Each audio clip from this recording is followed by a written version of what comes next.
Do you ever feel like you're running on a financial hamster wheel? You work hard, you get paid, you pay your bills, and suddenly you're right back where you started, waiting for the next paycheck. If this sounds familiar, you're not alone. Millions of people are caught in this cycle, and it can feel absolutely impossible to break free. Today, we're going to dive deep into why living paycheck to paycheck is such a powerful trap, and more importantly, what you can actually do about it. It's not about blaming yourself. It's about understanding the system.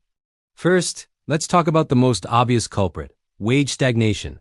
Have you noticed how the price of everything seems to go up, but your salary barely budges? You're not imagining it.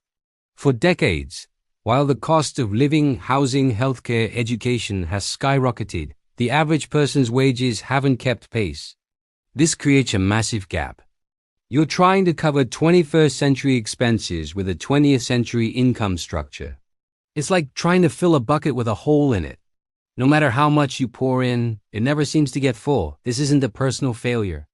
It's a systemic economic reality that puts immense pressure on your finances right from the start. Next up is the rise of what I call necessary luxuries. Think about it, a smartphone isn't just a toy anymore. It's often essential for work, banking, and staying connected. High-speed internet is a utility, not a bonus. These things used to be optional, but now they're part of the basic cost of participating in modern society. When these new necessities are added on top of traditional expenses like rent and groceries, your baseline cost of living shoots up. Your budget is stretched thin before you even have a chance to think about saving or investing. This slow creep of expenses is subtle, but incredibly effective at keeping your bank account empty. Another huge factor is the debt trap, especially high-interest consumer debt. Credit cards are marketed as a convenience, a tool for emergencies. But when your income is tight, they often become a lifeline just to get through the month. The problem is the interest. A small purchase can balloon into a massive debt that you're paying off for years. The minimum payments are designed to keep you in debt for as long as possible, with most of your payment going toward interest, not the principal. It's a vicious cycle. You use credit because you don't have enough cash, and then a huge chunk of your future cash goes to paying off that credit, leaving you short again. Let's not forget the psychological side of things. Living with constant financial stress is exhausting. It leads to something called scarcity mindset. When your brain is always worried about making ends meet, it's hard to think long term. Your focus narrows to just surviving the immediate future, this week, this month. Planning for retirement or building an emergency fund feels like a distant fantasy when you read just trying to figure out how to afford groceries. This isn't because you're bad at planning. It's a cognitive response to chronic stress. Your brain is in survival mode. And survival mode doesn't have the luxury of making 5-year plans. It's a mental trap that reinforces the financial one. Then there's the pressure to keep up.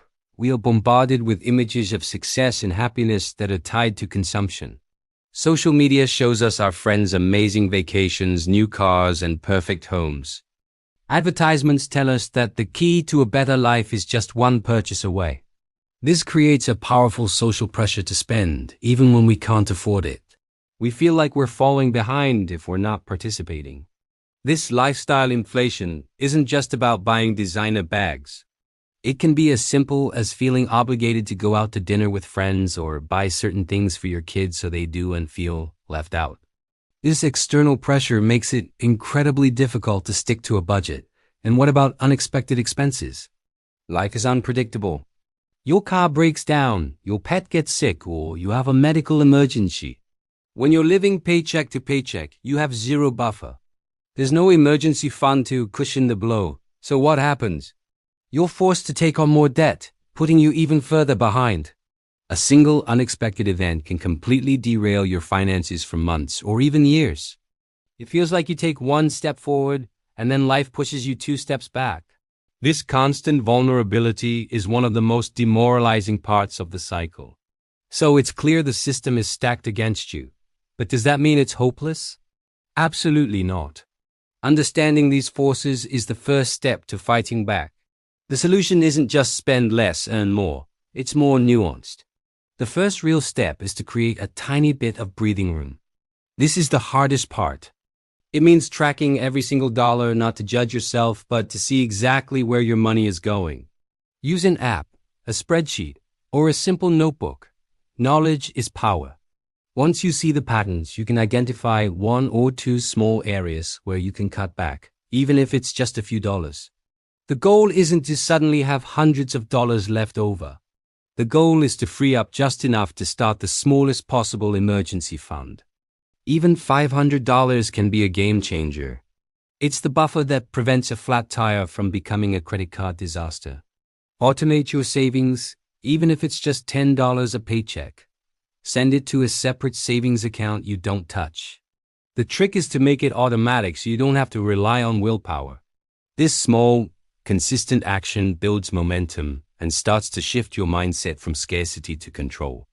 Simultaneously, you need a plan to tackle high-interest debt. A debt snowball or debt avalanche methods are great strategies. With the snowball, you pay off the smallest debts first for quick psychological wins. With the avalanche, you target the highest interest debts first to save the most money. Choose the one that motivates you more. Call your credit card companies and ask for a lower interest rate. The worst they can say is no. Every percentage point you can lower makes a difference. Finally, work on increasing your income. This doesn't necessarily mean getting a second job and burning yourself out. It could mean asking for a raise, armed with data about your accomplishments. It could mean learning a new skill online that makes you more valuable in the job market. Or it could be starting a small side hustle that you actually enjoy.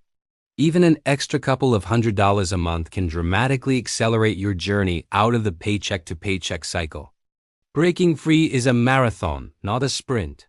It's about making small, strategic changes consistently over time. It's about giving yourself grace, understanding the forces working against you, and celebrating every small victory along the way. You didn't get into this situation overnight, and you won't get out of it overnight. But by understanding the trap, you can start to build your own ladder, one rung at a time, and climb out. Thank you so much for watching. If this video resonated with you, please hit that like button and subscribe for more content on taking control of your financial life.